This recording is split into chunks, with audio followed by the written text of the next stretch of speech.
Top 3 Scariest Cemetery Horror Stories That Will Leave You Terrified. Warning: this story is not for the faint of heart. If you're brave enough to continue, remember, just hearing this tale may invite something into your life that you will never escape. Story 1. The Whispering Tombstone. It was a night like any other, but not for Jake. He had been fascinated by old cemeteries for years, always looking for a good scare. When he found the cemetery on the outskirts of town, he couldn't resist exploring it at night. He was alone. As Jake wandered through the cold, damp grounds, a strange feeling crept over him. The moon hung high, casting a silvery glow over the rows of weathered gravestones.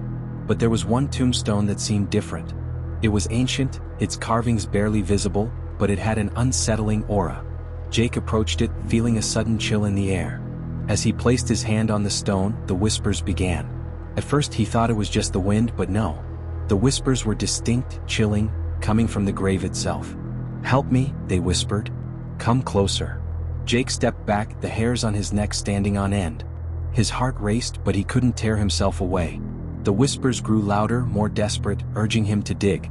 Compelled by something beyond his control, Jake grabbed a nearby shovel and began digging. The ground was soft, too soft for a tombstone that old. As he dug deeper, his breath became ragged, his hands trembling. Then, just as his shovel hit something solid, the whispers stopped. Jake's heart pounded in his chest as he uncovered a small, rotting box. He hesitated for only a moment before opening it. Inside was a shriveled, blackened hand, reaching out from the darkness. As his fingers brushed the hand, something grabbed him, cold like death itself, and yanked him down into the earth. The next morning, the cemetery was silent. The tombstone was the same. But if you listen closely, you'll hear it. The whispers are still there. And they're calling for you. Story 2. The Phantom Burial. Marie had always felt uneasy around cemeteries. But when she received a call about her estranged grandmother's passing, she had no choice but to visit the family plot. The funeral was set for the next day, but when Marie arrived early, the cemetery was eerily empty.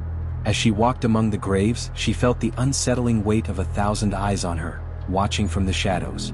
She approached her grandmother's plot, where a fresh mound of dirt had been placed. But something was wrong. The dirt had been disturbed, the coffin underneath not where it should have been. She felt a pull to dig, but this time she couldn't stop herself. Her hands were guided by something unseen, something hungry. When she finally reached the coffin, she was horrified by what she found. It wasn't her grandmother's body. Instead, the corpse of a man, grotesquely decayed, lay inside, his eyes wide open in a permanent, lifeless scream. But it wasn't the man's face that chilled Marie to the bone. It was the note, written in blood, that had been placed beside him. It read, "Help me, Marie. The man who killed me will come for you next." Before she could react, the ground around her trembled. The air grew cold.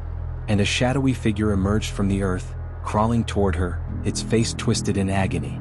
Marie tried to scream, but no sound escaped her lips. She could feel the cold fingers of death brush against her, and the last thing she saw before the darkness swallowed her whole was her grandmother's grave, now completely empty. The next day, the plot was still empty. No one would believe her story. No one would ever know that she was the one who had disturbed the grave. And no one would ever see her again. Story 3. The Cemetery of Lost Souls. This story is one that should never be told. It is said that those who hear it are doomed to walk the earth with the spirits that haunt the cemetery in question. But now it's too late. You've already heard it. It was a quiet Sunday morning when Ryan, a local historian, decided to visit the cemetery rumored to be haunted by restless souls. The cemetery was ancient, its gates rusted and broken, the entrance overgrown with thorns and weeds. But Ryan wasn't scared. He had researched it for years. As he walked deeper into the cemetery, the ground seemed to change beneath his feet. The soil felt wrong, like something was alive under it, moving. The graves here were old, so old that many of the names were indecipherable. But there was one grave, a large stone crypt, that seemed different. The air around it was thick with something hungry. Ryan felt drawn to it, compelled to approach. When he reached the crypt, he found it cracked open as if someone, or something, had been trying to get out. With trembling hands, he peered inside. What he saw inside would haunt him for the rest of his life. The crypt was filled with souls, shadows that writhed and twisted, their faces contorted in eternal pain. They reached out toward him, desperate, pleading for freedom. But it was the one in the center that caught his eye. A figure that seemed to stare directly into his soul. The figure whispered, "You shouldn't have come. You should have never found us." Suddenly, the ground beneath Ryan cracked open and hands, cold, skeletal hands, grabbed his legs, pulling him toward the abyss. He screamed, but his voice was swallowed by the earth. His body was dragged into the crypt, and the darkness closed in around him, the souls laughing as they tore at his flesh. And then it was over. But Ryan is not gone. His soul is still trapped in that cursed cemetery, waiting, watching, and now, it watches you. Conclusion. You've heard their stories. You've listened to their pain. But now something is different. You've invited them into your life. The shadows in your room? They're watching you. The whispers in the wind? They're calling your name. And if you don't act soon, you might find yourself in the cemetery next. But it's too late to run. Subscribe now. Because what you've just heard, it's only the beginning. The spirits are closer than ever, and they're waiting for you.